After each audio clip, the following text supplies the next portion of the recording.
만약 내가 살인을 저질렀는데 자수를 했을 때와 하지 않았을 때 형벌의 차이가 어느 정도일까요? 원래 살인죄가 가장 중한 범죄죠. 그에 걸맞는 형벌도 굉장히 셉니다. 그러니까 우리가 흔히 아는 뭐 범죄와 형벌이라고 하는데 그 죄와 벌을 다루는 것이 이제 형법이고 그 경우에 보통 형법 250조에 사형, 무기, 5년 이상의 징역, 그리고 상하는 50년까지 이렇게 있습니다. 그래서 보통 초범이라고 하더라도 아주 잔혹한 살인이나 고의가 좀 명백해 보였다든가 아니면 미국의 1급 살인에 해당하는 것처럼 모살, 아주 계획을 차근하게 하면서 이 사람을 죽이려 했다거나 이런 게 있으면 굉장히 양형치를 높게 해줍니다. 그런데 형법도 52조에 보면 자수에 대한 규정이 있어요. 그러니까 본인이 범행한 것에 대해서 이제 그 사실과 그에 대한 어떤 그 범죄에 대한 그 사실 그리고 그에 대한 어떤 처벌이든 그런 이후 수사 절차를 감내하겠다는 의사를 아주 충실하게 보인 경우에는 그거를 자수라고 합니다. 대부분 그런 경과가 있으면 2분의 1 감경까지는 해주고 있죠. 그래서 우리가 꼭 자수라고 하는 것이 수사기관에 자기가 딱 나타나서 나 자백하겠소. 일본 영화 운학이라고 있거든요. 그 영화 초반부에 그런 장면이 나오는데 그렇게 자기가 승복하겠소라고 하는 장면도 있지만 대부분은 그냥 같이 있는 지인들에게 나 그냥 이제 너무 쫓기고 있으니까 자백할래. 뭐 자수할래 이렇게 해가지고 아니면 자수 유도 기관이라고 하는 수사기관에서 유도하는 경우가 있거든요. 특히 암수가 많은 마약이나 도박 범죄, 또 밀수 범죄 이런 것들은 자수 기관에 자수하면 자수를 인정을 그냥 넓게 해줍니다. 네. 같은 교통사고 상황인데 뺑소니를 했을 때와 안 했을 때 차이가 얼마나 날까요? 사망한 경우라면 이제 우리가 이제 형사처벌이 갑니다. 그러니까 교통사고를 냈다 하더라도.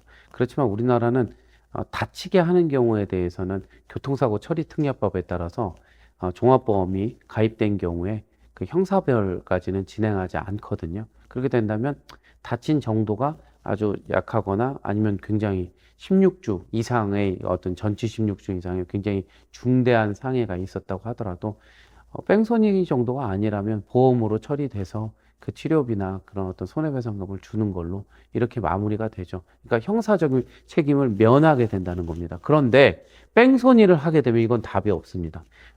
뭐냐면 그것은 바로 그 특정범죄 가중처벌법에 따라서 징역형 또는 이 과정한 벌금형에 해당되니까 유의하셔야 됩니다. 흔히 요즘 뭐 TV 광고 같은 거 보면은 음주운전 사고를 내셨다고요. 아니면 뭐 사람을 다치겠다고요. 뺑소니 사고에 휘말리셨다고요. 걱정 마세요. 뭐 벌금을 내드립니다. 또 뭐 변호사를 구해드립니다. 그런데 그거는 책임을 지겠다는 게 아니라 그 정도로 형사벌로 진화한다는 얘기입니다. 그래서 그런 보험이라고 하는 것에 가입했다고 해도 안심하거나 면책될 수 없다는 건 여러분 꼭 아셔야 됩니다. 강도가 나에게 덤벼들었을 때 내가 함께 공격하면 정당방위가 될까요?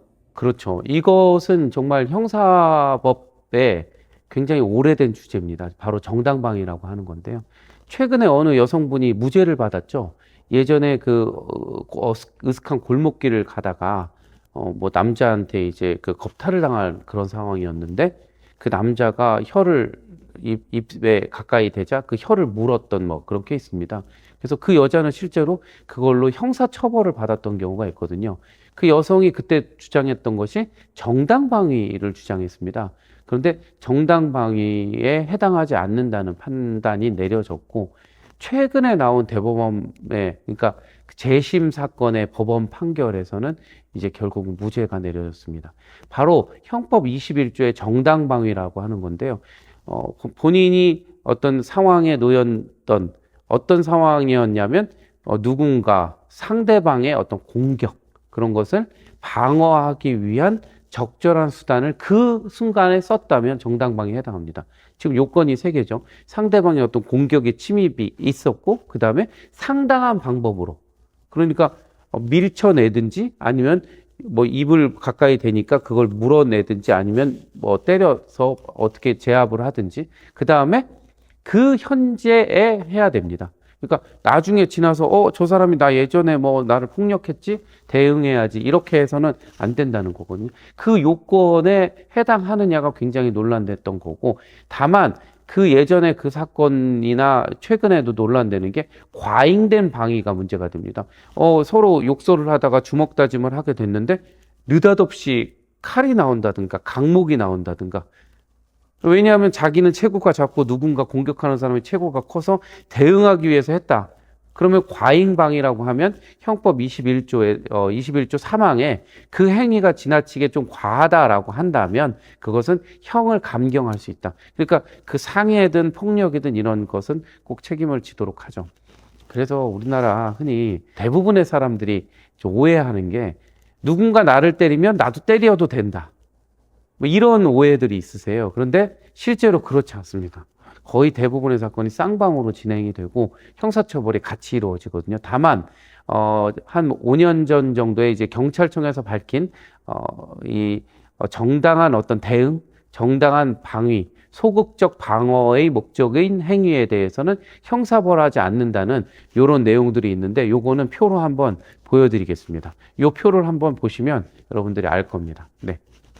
또 그런 규정도 있어요.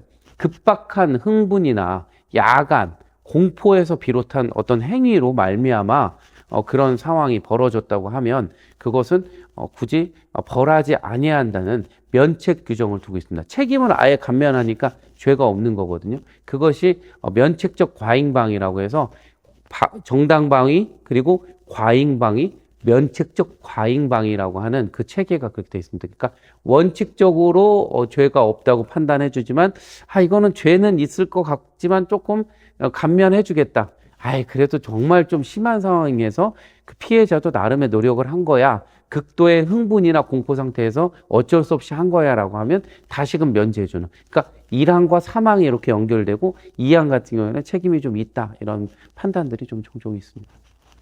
이번에 다담 INC에서 갤럭시 탭 S10 라이트가 출시되었습니다. 이 S10 라이트는 S펜을 탑재한 갤럭시 탭 중 가장 가성비가 좋은 모델인데요.